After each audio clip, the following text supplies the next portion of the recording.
Hi hello எல்லாருக்கும் வணக்கம். Happy Sunday. எல்லோரும் எப்படி இருக்கீங்க? நல்லா இருக்கிறீங்கன்னு நினைக்கிறேன். ஸோ எனக்கு வந்துட்டு என்னடா இவ்வளோ சீக்கிரமாக எழுந்துட்டான்னு பார்க்காதீங்க. எனக்கு வெளியூர் கஸ்டமர் வந்துட்டு வராங்க. ஸோ அவங்களுக்கு 2 பேருக்கு வந்து வளகாப்பு வழியில் எடுத்து கொடுக்கணும், ஒருத்தவங்களுக்கு வந்து வெட்டிங் செட்டு காமிக்கணும். ஸோ அதனால் ஃப்ரெஷ்ஷப் ஆகிட்டேன். என்ன தார் ரோடு காமிக்கிறாங்கன்னு நினைக்காதீங்க. எலெக்ஷன் முன்னாடி நோண்டி போட்டது. ஸோ இப்போ போட்டாங்களே தார் ரோடு. ஸோ அதனால தான் நல்லா இருந்தது ரோடு, அதுக்காக தான் காமிச்சேன். 2 குயின்ஸ் வந்துட்டு தூங்கிட்டு இருக்காங்க பாருங்கள். ஸோ அவங்கள பார்த்துட்டு அப்படியே வந்துட்டு தலைவாரிக்கிட்டு நாங்கள் வந்து கிளம்பணும். நீ வந்துட்டு எப்போவுமே வந்து மார்னிங் சாப்பிட்றதே இல்லை அப்படின்னு சொல்லிட்டு என்னோட அவர் வந்துட்டு ஃப்ரூட்ஸ் எல்லாம் வாங்கி வச்சுருந்தாரு, ஜூஸ் போட்டு கொடுத்துட்டு இருந்தார்.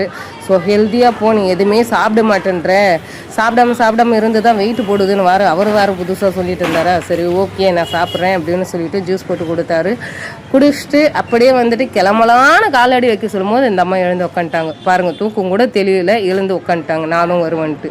ஸோ நான் எங்கள் வீட்டில் நைட்டி போட்டு உட்காந்துட்டு இருந்தால் கண்டுபிடிக்க மாட்டேறாங்க. இந்த சுடிதாருன்னு போட்டோம்னா மட்டும் கண்டுபிடிச்சிடுறாங்க. சரி பக்கத்தில் தானே கடை இருக்குது, தூக்கிட்டு வந்துடலான்னு பார்த்தா வெயில் தாங்க முடியல போல இருக்குது. கண்ணை மூடி திறந்துட்டு இருந்தாங்க.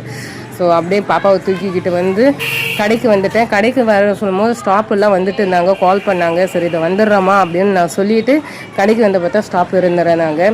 ஸோ அவங்க வந்துட்டு அந்த கடை ஓப்பன் பண்ண சொல்லிவிட்டு அவர் வந்துட்டு இந்த கடை ஓப்பன் பண்ணி கொடுத்துட்டானுங்க. இந்த டே இப்படி தான் போக போதும் வாங்க.